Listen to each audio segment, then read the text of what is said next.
messieurs, dames, Andy Serkis avec nous pour cette conférence qui va être complètement dingue, vraiment. Une chance exceptionnelle avec notre traductrice aussi de choc et de charme. Et nous allons commencer justement par les questions et une question du public. Est-ce qu'il y a une question parmi vous? Oui. Alors, n'hésitez pas. J'ai vu des mains se lever aussi ici. Ici, monsieur là, juste là. Attendez, vous, toi là qui est là. Oui, toi, vas-y, viens. First question for you, Andy. Okay. Hi again. Hello. Bon, je vais faire ma question en français. Oui, bien sûr, tu peux. Ça va être une question que j'ai déjà posée justement à l'acteur Frodon, ok. Et c'est parce que quand tu vois les films quand tu es petit et tu les revois quand tu es adulte, tu te rends compte que peut-être on a été en fer avec certains personnages genre Gollum ou Boromir. T'en penses pareil?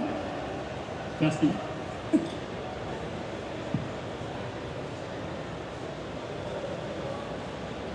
Elle va commencer fort sur les questions. Hein. Tranquille quand même.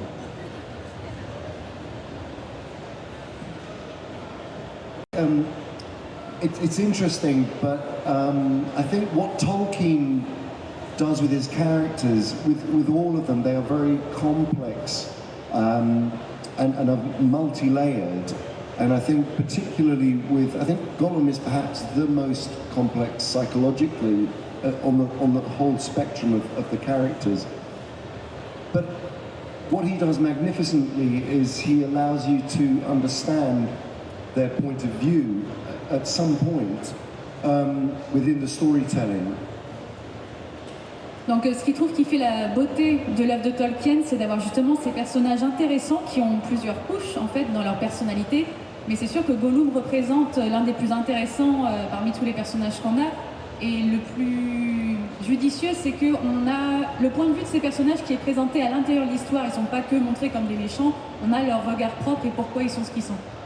Because Tolkien's world is, he doesn't see things in black and white terms, so it's not good, necessarily good and evil. There are good psychological and geopolitical reasons as to why there are the grey shades in the middle.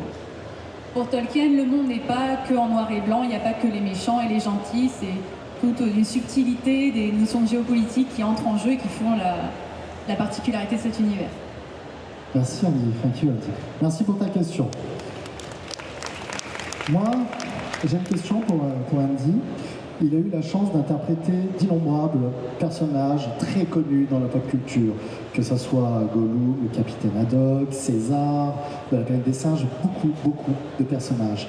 Quel était pour lui le personnage le plus dur à interpréter et sur lequel vraiment il a travaillé dessus?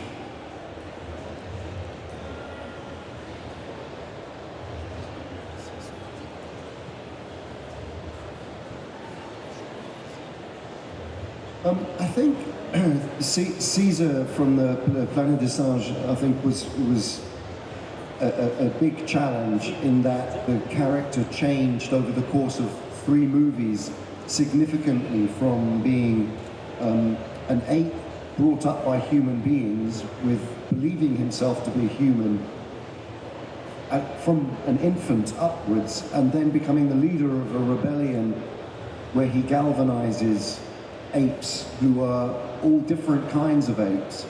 At the same time, he is evolving and becoming more human-like throughout the course of the film. So in terms of the psychological evolution and the linguistic evolution of the character, finding the right time throughout the movie to change gears with the character was a very big challenge. Donc pour lui, c'était le personnage de César dans La Planète des Singes, qui a une évolution quand même assez énorme entre le premier et le dernier film, puisqu'il passe d'un singe élevé par les humains, même s'il a une étincelle d'humanité en lui, et il finit chef de la rébellion avec différents types de singes sous ses ordres. Et donc pour lui, il y a une telle évolution dans ce personnage qu'il a dû essayer de saisir les petits moments clés où on pouvait faire un petit pivot dans sa personnalité, dans son évolution de personnage, son évolution mentale. Merci Andy. Une question de madame, ici.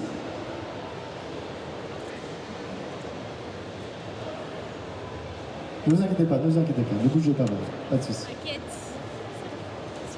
Bonjour. Bonjour. Salut. Hi. I was wondering if there is something you would do different in the Gollum character or in Caesar, what would it be? If there is something you wanted to change, or if it's... Donc la question c'est si vous voulez changer un élément sur le personnage de Gollum ou de César par exemple, qu'est-ce que ce serait? I mean, there are always in every character that you ever play, or that I ever play as an actor, I look back and wonder if I've made the right choices. So not just Caesar and Gollum, but in nearly every job that I do, I think, oh, I could have played that scene differently, or I could have made a different exploration of the character. I think, and with Gollum, I'm actually going to have that opportunity to, which is great. But with Caesar, I feel, I think, particularly Caesar, I think we managed to navigate the journey quite well. And so, you know, on every day that you're filming, you'll hit a moment where it's not quite working. But then Matt Reeves is such an amazing actor's director. I think we always felt that we had found where we needed to be with that character. Thank you very much. Thank you for being here. Oh, Bye. thank you. Merci beaucoup. Donc ça lui est arrivé en fait plutôt en tant qu'interprète de regarder ses personnages passés et de se dire qu'est-ce que j'aurais pu faire différemment, comment j'aurais pu peut-être mieux les interpréter, les porter à l'écran. Et dans le cas de Gollum, il se dit que tant mieux, il aura bientôt l'occasion de réfléchir là-dessus vu qu'il y a un film qui sortira bientôt. Et pour le personnage de César, il trouve que il n'y a pas grand-chose à changer dans ce qu'ils ont fait. Il a eu un très bon réalisateur qui l'a aidé à cerner le personnage, même dans les moments de doute. Merci beaucoup. Andy, une autre question, on le connaît en tant que performeur justement sur ses personnages, en tant que comédien aussi, mais on sait qu'il réalise, il a réalisé aussi le livre de la jungle, le second Venom. Est-ce que c'est un exercice qu'il aime et comment il en est arrivé à réaliser justement?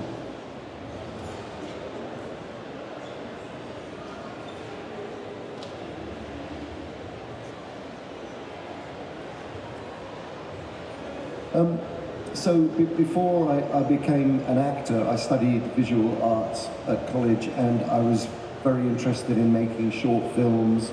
And I've always wanted to make films ever since I was and tell stories visually, you know. And so I started when I eventually became an actor in my early 20s. I continued making short films, and then, you know, gradually felt that one day I could direct a feature film. Ironically, when we set the Imaginarium company up, I started to direct video games first, and we were just about to shoot my first independent film when Peter Jackson asked me to direct the second unit on The Hobbit. So I went from potentially making a film with 3 people in 2 locations to the biggest film in the world, you know, at the time, and working on the second unit, and we shot for 200 days, and it was a massive film education for me, dealing with that amount of that scale of filmmaking. So, in answer to your question, I've always wanted to tell stories visually, and I've really enjoyed the experiences that I've had. C'était quoi le personnage le plus compliqué à laisser derrière lui? Hopefully we'll Il continue en a to fait do plein des more and more. personnages, mais d'abandonner. Donc lui, au final, depuis toujours, il a toujours eu cet amour et cet intérêt pour la narration visuelle. Il en a fait, dans ses études, il a fait des petits courts-métrages. Et donc, même quand il est devenu acteur dans la vingtaine, il a toujours gardé cette idée de travailler dans les arts visuels, raconter des choses. Il a essayé de refaire des courts-métrages, ensuite il a abordé les jeux vidéo en tant que réalisateur. Et finalement, une de ses premières grosses expériences de réalisateur, c'était dans la seconde équipe de tournage sur Le Hobbit. Donc c'était, mine de rien, un énorme film. Il a fait plus de 200 jours de tournage. Et c'était un sacré projet pour faire ses armes de réalisateur de cinéma. Si on peut l'applaudir, s'il vous plaît. Allez, je vais prendre une autre question. Monsieur, là-bas? Oui, vous? Oui, oui, toi.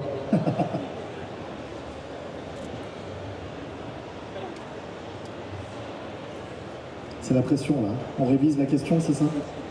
Allez, ça va le faire, il n'y a pas de souci. Bonjour. Bonjour. Bonjour. Quel est votre plus beau souvenir à propos du tournage du Seigneur des Anneaux?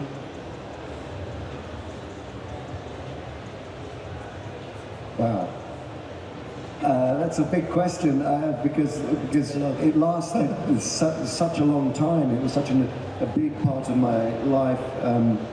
Not only was I down in New Zealand working with an amazing film crew, but I was also, my wife and I had just started our own family. So it was a very, it was an extraordinary. I was overloaded with stimulation from every angle, both as a working on the films, but also in my own life.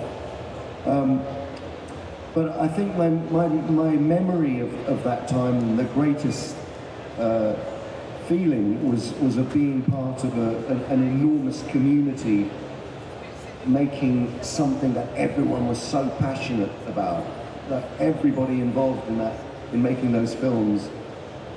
And witnessing also Peter Jackson sharing that with the fans was extraordinary to see, because it was groundbreaking that amount of information would be shared with the fan base, and that very much came from Peter Jackson, and I really admired that. And when you think about it, the studios before the Lord of the Rings, they were very protective of any news about films coming out or imagery. So it was that was really interesting to see unfold. Donc, d'une part, pour lui, le point important, c'est que c'était un moment où il y a eu un peu un carrefour dans sa vie. C'est qu'à la fois, il faisait partie d'un projet formidable avec une immense équipe dans un autre pays. Et en plus, du côté de sa vie personnelle, c'est là qu'avec sa femme, ils ont commencé à fonder leur propre famille. Donc, petit souvenir, beaucoup d'émotions à ce moment-là.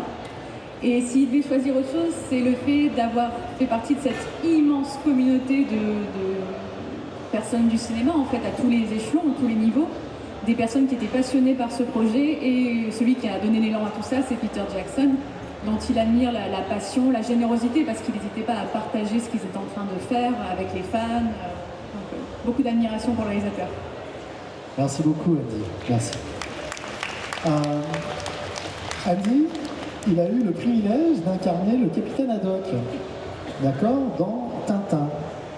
Et je voulais savoir s'il connaissait le matériau de base, s'il connaissait la BD à la base des Tintins, et s'il les avait lus pour s'imprégner un petit peu du personnage quand même haut en couleur du capitaine Haddock.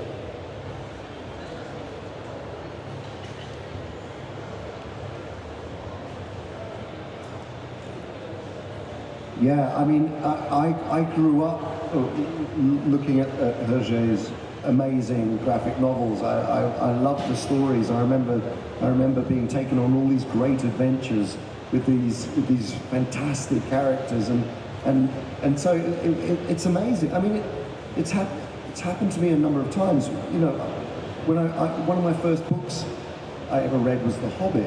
And as a young adult, just beginning to read more adult books, but definitely the Tintin stories were my childhood, and so to get to play a major character from books that you've grown up as a child with is a phenomenal thing. And again, the same with The Hobbit. I remember the character of Gollum reading that as a young person, and I think to myself, I've been so incredibly lucky to step into the shoes of these characters as I've grown older. And I always loved Captain Haddock as an unfiltered voice. He just says what he thinks and feels, and he doesn't hold back. And I really kind of love that about the character. And that was what I was trying to bring to it. Donc oui, Tintin, c'est même, outre le fait qu'il l'a lu, c'est qu'il l'a lu quand il était tout petit, ça a imprégné son enfance, les bandes dessinées d'Hergé, son image, ses personnages en couleur, les aventures qu'il vivait. Et il se considère extrêmement chanceux en fait, parce que tout comme Gollum dans le Hobbit, ce sont des personnages qu'il a connus quand il était petit, il les lisait, et il a la chance de les incarner plus tard, de faire partie de ses grands projets. Et ce qu'il aime avec le capitaine Haddock, c'est son côté, pas de la langue dans sa poche, on va dire, il dit ce qu'il pense, il n'y a pas de filtre. Donc c'était vraiment un plaisir de l'incarner. Merci Andy. On va passer à une question dans le public. Oui, madame la Demon Slayer. Là.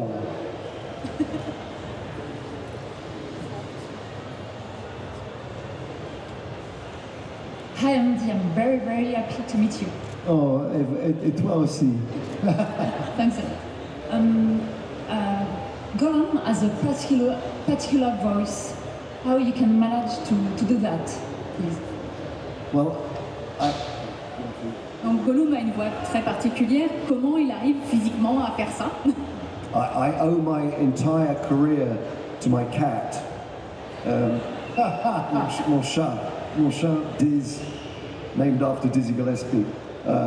He was very responsible for me finding the voice, because I was searching for a way of making the sound connected to the physicality, and it's true.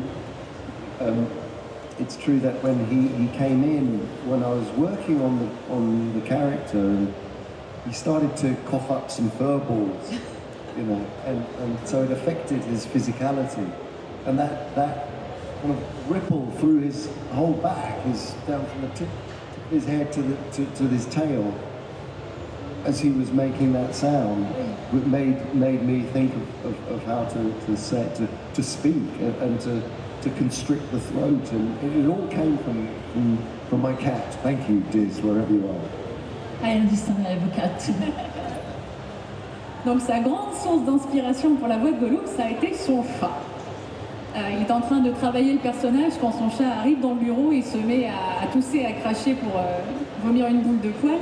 Et c'est là qu'il s'est dit que ce rapport entre le son guttural et le mouvement d'ondulation du dos, enfin ça faisait un tout.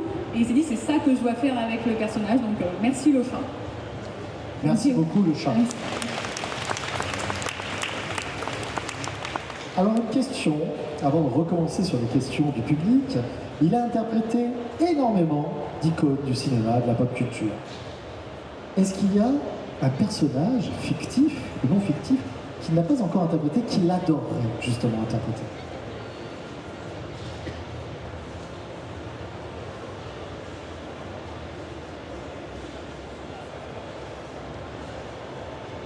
It's difficult. Sorry. It is difficult, you know. There are so many characters that I would like to play, but I think of it more now. I think of stories that I would like to tell. You know, so I no longer really think about just one single character, because I'm sure those challenges will come along, but I'm not looking out for those. You know, so I'm not answering your question directly, but it's more. Really, it's more about the stories that I'm burning to tell, and that's what drives me at the moment. Okay.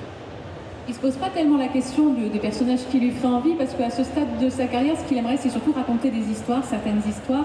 Il se doute que dans un avenir proche, il y aura d'autres personnages qu'on lui confiera et qui seront chouettes à interpréter, mais lui, ce qu'il cherche, c'est vraiment à raconter des histoires, à les faire connaître. Dans la réalisation, quoi. Ok. Réalisation, écriture de scénario. Très bien. Merci beaucoup. Alors, je vais prendre le monsieur là-bas, avec la veste bleue, là.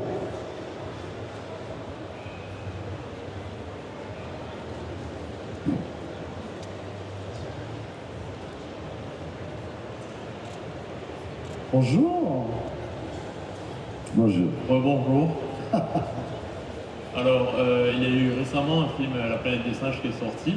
Je me demandais si vous avez prévu ou peut-être envie de revenir, peut-être en tant que réalisateur ou peut-être pour un caméo dans ce nouvel univers, qui est donc dans le même univers que la trilogie. Ah, ça sera un autre singe, hein. Ouais. Donc, César est mort. Ouais.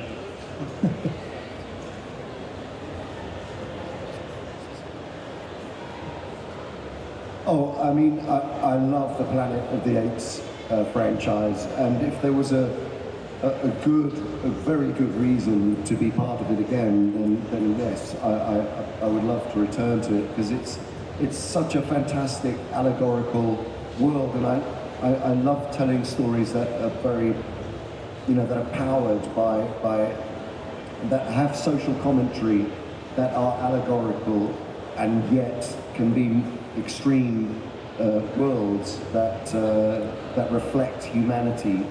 So and for me, that world was perfect.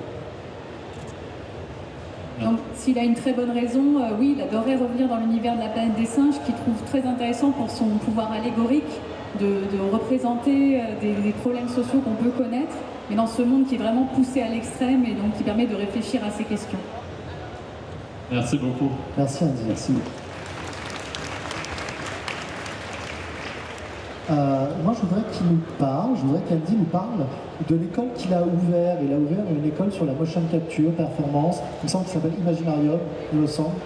Et je voudrais savoir pourquoi il a ouvert cette école, pourquoi c'était si important justement de former des comédiens, des acteurs à la motion capture.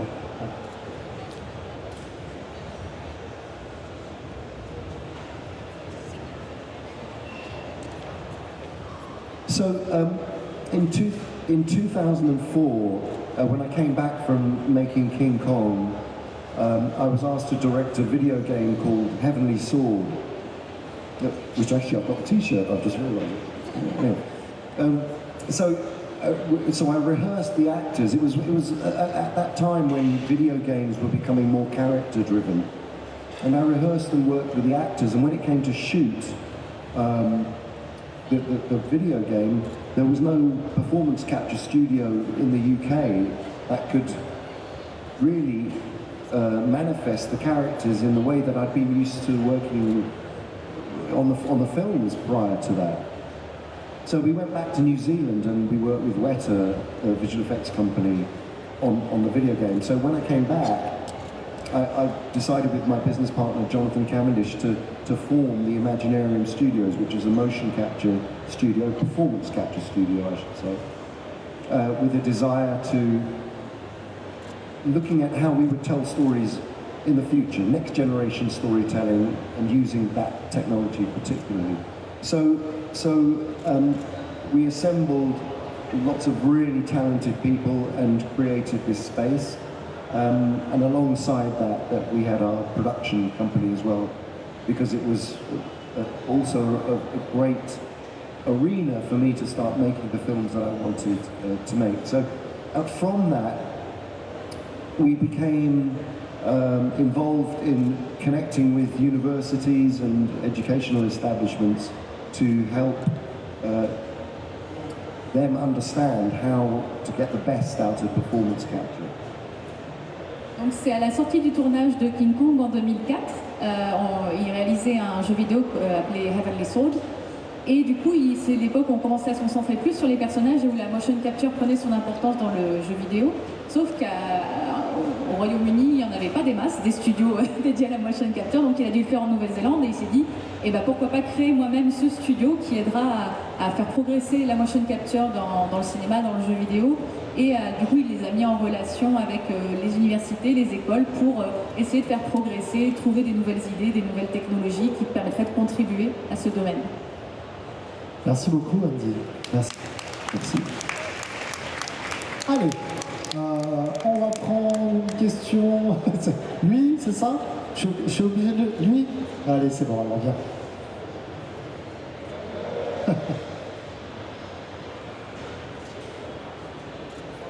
Pas de souci. Hello, nice to meet you. Et toi aussi. Thank you. Can you tell us how you feel about stepping behind the camera for a film in the Tolkien universe, Lord of the Rings and for Gollum, please? I mean, I am... Qu'est-ce que ça lui fait du coup de passer derrière la caméra pour le prochain film Seigneur des Anneaux dédié à Gollum? Yeah, I mean, I'm hugely excited to go back, and it's wonderful that you know, we all feel that the filmmakers, Peter Jackson and Fran Walsh and Philippa Boyens, as a team, we all feel there's so much more that we want to explore with the character of Gollum. And so I was thrilled when they asked me to go back and direct and then also to step back into the shoes of Gollum. So we're right at the beginning of the process, and it's beginning, I think, hopefully, I think it's going to be a very, very, you know, revealing film about aspects of the character that people don't know so much about. But yeah, I mean, I'm very, very excited, and also to return to work with the people that I love working with. Thanks for your kindness. Thank you, man. Il était ravi d'apprendre que Peter Jackson, Fran Walsh et Philippa Boyens étaient du même avis que lui, qu'il y avait encore des choses à raconter dans Le Seigneur des Anneaux, et encore plus content quand on lui a proposé de réaliser, parce qu'il se dit que c'est l'occasion peut-être d'explorer des facettes de Gollum qui n'ont pas été vues dans les films précédents, donc d'être à la fois derrière les caméras et de reprendre le rôle du personnage, c'est vraiment un projet très excitant pour lui. Alors, c'est intéressant, parce que moi j'aimerais savoir est-ce qu'il est vrai qu'il y ait d'anciens personnages qui reviennent dans ce film, justement, puisque bon, ça se passe quand même dans Le Seigneur des Anneaux, entre le fait quand Gollum s'en va, qu'on le voit plus pendant un certain temps, qu'il revient, enfin voilà, il y a plein de trucs, donc est-ce qu'il y a des possibilités de voir des comédiens, les acteurs que l'on a vus dans la première trilogie? Je veux pas qu'il spoil, hein, bien entendu, hein, mais s'il a des infos, c'est maintenant, d'accord?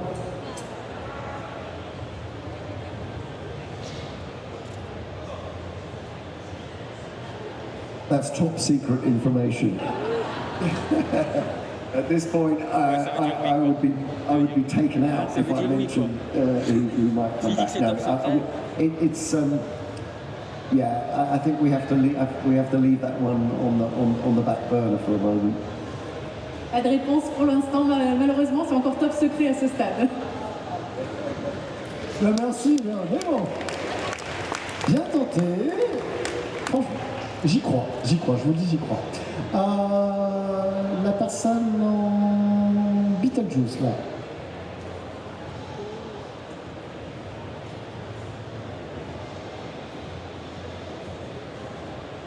Hi. Hi there. Thank you so much for being here. Well, let's see. I just wanted to know how you managed to become any of the character in the movies or in the pajamas for the motion capture. What helped you to become the character? Quel est le super pouvoir qui lui permet d'incarner aussi bien les personnages qu'il a interprétés? I mean, I draw inspiration from so many different sources when I'm playing a character, depending obviously on the psychological makeup of the character. I mean, everything from paintings to music to you know, to cats. Yeah, exactly. To you know, your antennae are out, and you pick up. You know, you're literally putting out. As an actor, when you're deep diving into the character, your signals are going out and picking up anything that is relevant, that feels relevant to the psychological makeup, the way the character behaves, the way the character it speaks. You know, there are so many different aspects to it. You know, sometimes they're direct. So I'll give you an example. For Caesar, I based Caesar on one particular chimpanzee, a real-life chimpanzee called Oliver, who was believed to be had the DNA of both human and chimpanzee in it, because he had very human facial expressions. And then for you know, for a character like Ian Jury that I played, I had the real source material and his family to talk to work from. So it all depends on. It can be as abstract as an Egon Schiele or a painting or a Leonardo da Vinci painting to actually working directly from a live person who's existed. So there are all sorts of different influences. It's a long answer, sorry. Thank you so much. Donc pour lui, en fait, le secret pour interpréter ces personnages, c'est d'être ouvert à toutes les sources d'inspiration possibles et imaginables. C'est un peu comme avoir des antennes et de capter tout ce qui peut faire écho à ce qu'on est en train de construire. Donc ça peut être un tableau, une musique, un chat. Et par exemple, pour le personnage de César, il s'est inspiré d'un vrai chimpanzé il avait des mimiques tellement humaines, des traits tellement humains que j'avais l'impression qu'il avait un peu d'ADN humain en lui. Et il a interprété une personne réelle, mais il a eu la chance de rencontrer la famille pour en discuter, pour se nourrir de ce qu'il disait. Donc toutes tes sources d'inspiration potentiellement pour l'aider à construire ses personnages. Merci beaucoup pour la question, merci. Je voudrais rester dans la thématique du Seigneur des Anneaux. Il y a quelques jours s'est achevée la seconde saison des Anneaux du Pouvoir.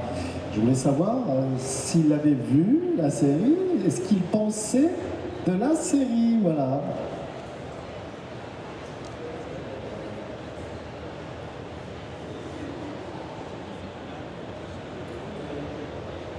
I've not seen any of the second season of Rings of Power.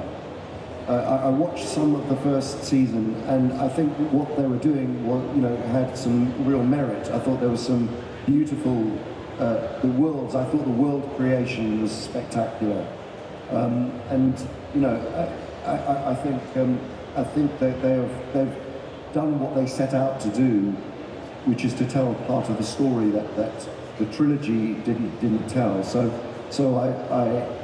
what I've seen, I have enjoyed, but I've not seen the second series. Donc il n'a pas vu la saison 2, mais il a vu une bonne partie de la saison 1. Et il leur reconnaît un grand mérite sur la façon dont ils ont créé leur décor, le monde qu'ils ont construit dedans. Et il salue le fait qu'au final, ils ont rempli la mission qu'ils s'étaient donnée de raconter une histoire qui n'était pas dans le Seigneur des Anneaux qu'on a connu. Et c'est ça qu'il a admiré. Il n'a pas encore vu la saison, peut-être une prochaine fois. Très bien, merci beaucoup. Allez, on va prendre... oui, le monsieur, c'est ça? Allez, bah bien alors. Allez. Hi. Hi. I wanted to know which character was the hardest to leave behind. Quel personnage a été le plus dur à abandonner? The hardest character to leave behind. Let me think. I'll tell you a story. There was one year, 2000, I think it was 2017, where 3 of the characters that I played died.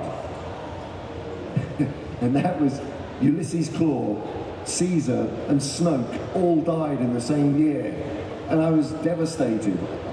And I think, weirdly, the character that I feel never really fully, I was fully able to explore was Snoke. I mean, the other characters, I feel like they had full lives, they were properly explored. But Snoke, I always felt like there was so much more there. So, who knows, maybe there'll be a spin-off series about Snoke one day. Thank you very much.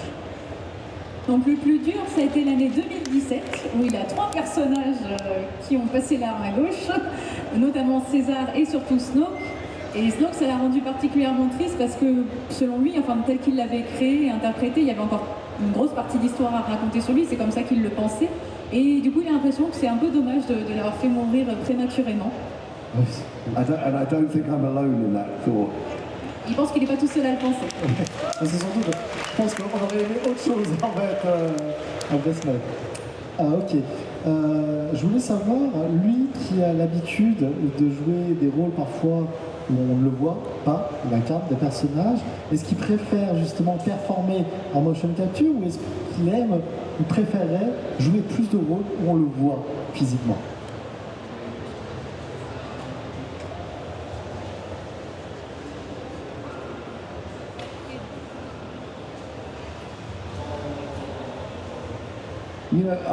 I've said this many times because I totally believe it to be true that I never think of them as 2 different things, I think of them all as acting, as playing a role.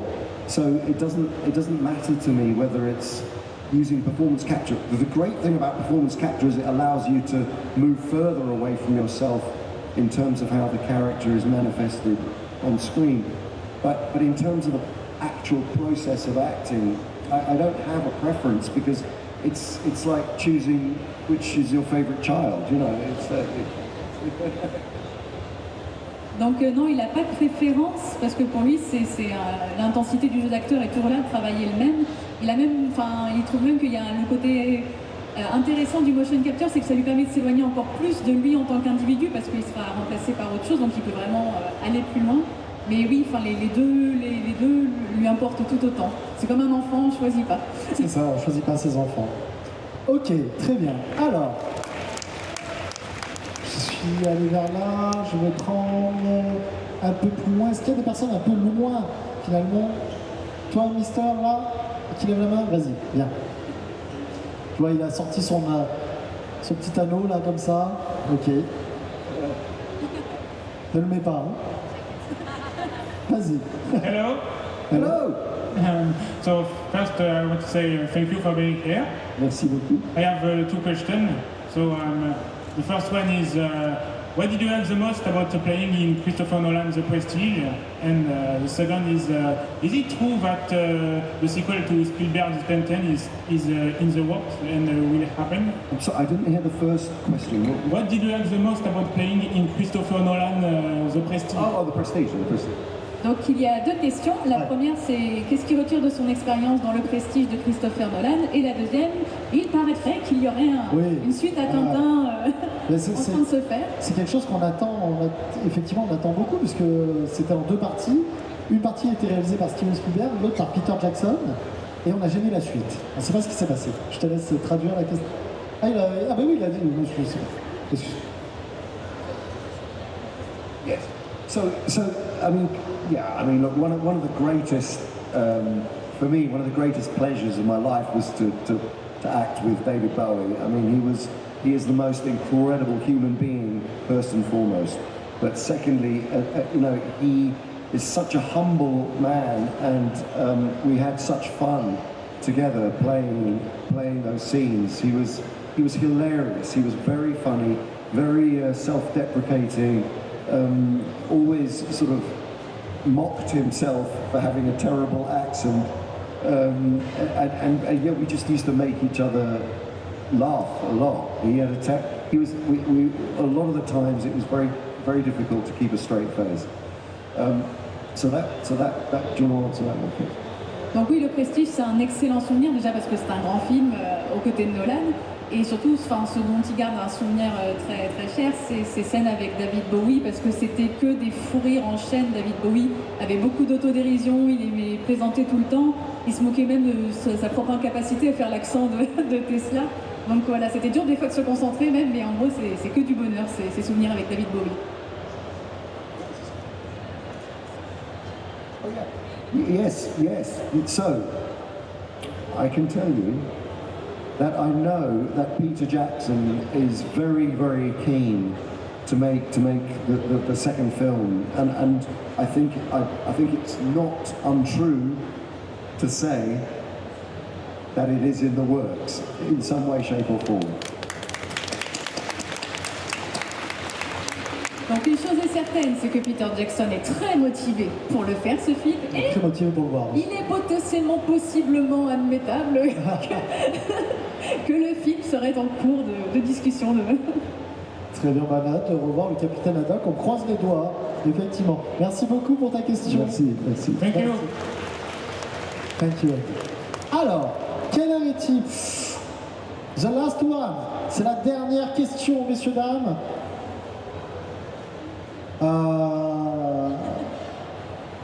Andy, would you like to choose? Andy? Yeah? Okay, the guy who is... Okay, yeah. Le monsieur qui imite Jack... Non, c'est toi. Oui, toi. Ah, c'est pour la dame. Ah, t'es trop malin, toi.